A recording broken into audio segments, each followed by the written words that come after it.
रुक करेंगे पश्चिम बंगाल से जुड़ी बड़ी खबर का। तृणमूल कांग्रेस में बगावत के आसार नजर आ रहे हैं। बड़ी जानकारी आपको दे दें, दो गुटों में बढ़ने की कगार पर टीएमसी खड़ी होती नजर आ रही है। ममता का साथ कई विधायक छोड़ सकते हैं। तो पश्चिम बंगाल में हार के बाद ममता दीदी से मोहभंग होता हुआ विधायकों का नजर आ रहा है। बैठक और धरने से कई विधायकों ने दूरी बनाई थी।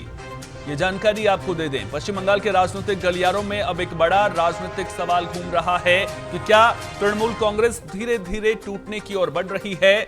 2026 के विधानसभा चुनाव के नतीजों के बाद से ये बातचीत और तेज हो गई है। 4 मई को नतीजों के ऐलान के बाद से कई सांसद, विधायक, पार्षद और जिला स्तर के नेताओं ने पार्टी लीडरशिप से नाराजगी जाहिर की है। अब ये सीधे पार्टी मीटिंग्स में भी नजर आ रही है। ममता बनर्जी पार्टी विधायकों की मीटिंग्स बुला रही हैं, जहां ये अंदरूनी बेचैनी और ज्यादा साफ दिख रही है। रिपोर्ट्स बताती हैं कि एक मीटिंग से दूसरी मीटिंग में विधायकों के आने की संख्या धीरे धीरे कम होती जा रही है।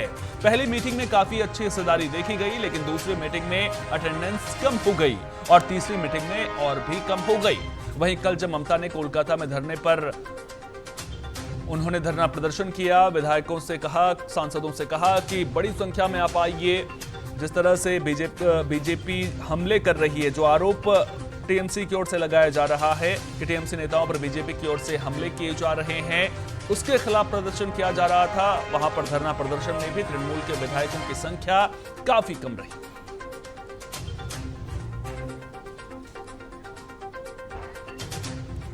ज्यादा जानकारी के साथ पश्चिम बंगाल से हमारे state head Subhash Yadav phone line पर हमारे साथ में जुड़ गए हैं। सुभाष, क्या विधायकों का ममता दीदी से मोहभंग होता हुआ नजर आ रहा है? क्योंकि आपको याद होगा 31 तारीख को, जब 30 तारीख को अभिषेक बनर्जी पर हमला हुआ था, उसके बाद 31 तारीख को मीटिंग बुलाई थी। उसमें 80 में से केवल 20 विधायक पहुंचे थे, 60 गायब रहे थे। कल प्रदर्शन ममता बनर्जी कर रही थी, धरना देती हुई नजर आई थी। वहां पर भी करीब 5 से 6 विधायक ही पहुंचे थे। अगर विधायकों और सांसदों की आप संख्या पश्चिम बंगाल में टीएमसी के मिला लीजिए 121 होती है, लेकिन केवल 15 पहुंचते हैं। तो क्या अंदर खाने कुछ गड़बड़ चाला चल रहा है टीएमसी में? जी बिल्कुल। देखिए, तो पहले मैं बता दूं, जो पहले दिन मीटिंग बुलाई गई थी तो उसमें केवल 18 जन आए थे। कल जब ममता बनर्जी धरने पर बैठी थी तो वहां 3 सांसद और केवल 6 विधायक पहुंचे थे। तो आज पूरे राजनीति, पश्चिम बंगाल की राजनीति में बस एक सबसे बड़ा यही सवाल आ रहा है कि लोगों में भी यही सवाल दिखाई दे रहा है कि आज या कल क्या टीएमसी टूट जाएगी। देखिए, पश्चिम बंगाल की राजनीति में इन दिनों सबसे बड़ी यही चर्चा का विषय बना हुआ है, क्योंकि तृणमूल कांग्रेस के भीतर संभविता टूट को लेकर यही सब जगह चर्चा का एक विषय बना है।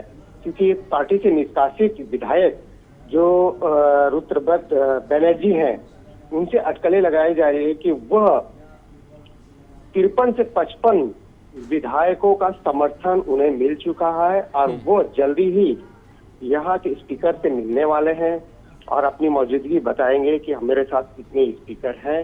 तो नियम के अनुसार अगर देखा जाए, यदि किसी दल के 2/3 विधायक एक साथ अलग होकर किसी अन्य दल में अगर शामिल होते हैं तो स्वयं एक अलग समूह घोषित कर सकते हैं, तो उन पर दल बदल कानून भी नहीं लग सकता है। तो इस प्रकार अगर देखा जाए तो टीएमसी पूरी तरह छत-बितर हो चुकी है पश्चिम बंगाल में।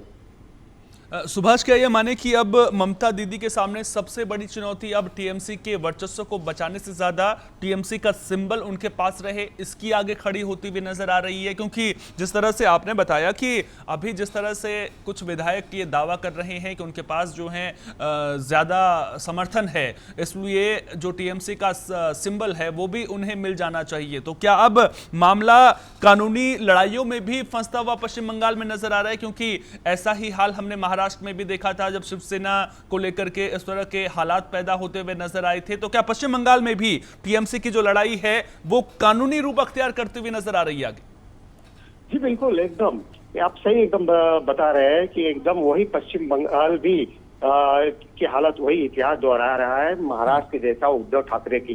जैसे शिंदे ने गुट ने उनके विधायक तोड़कर अपनी एक अलग से शिवसेना शिंदे बना ली पार्टी, तो यही अवस्था यहाँ पे भी आपको पूरा देख सकते हैं। और ममता बनर्जी कहीं ना कहीं इस बात से पूरी क्षतिग्रस्त हो गई। वो इशारों में शुभेंदु अधिकारी को कहती है कि जिन्हें मैंने इतने पाला पोसा वही गद्दार निकल गया। तो ये गद्दार वर्ड जो है, ये हुबेहूब आप याद कर सकते हैं कि यही वर्ड उद्धव ठाकरे भी यूज किया करते थे।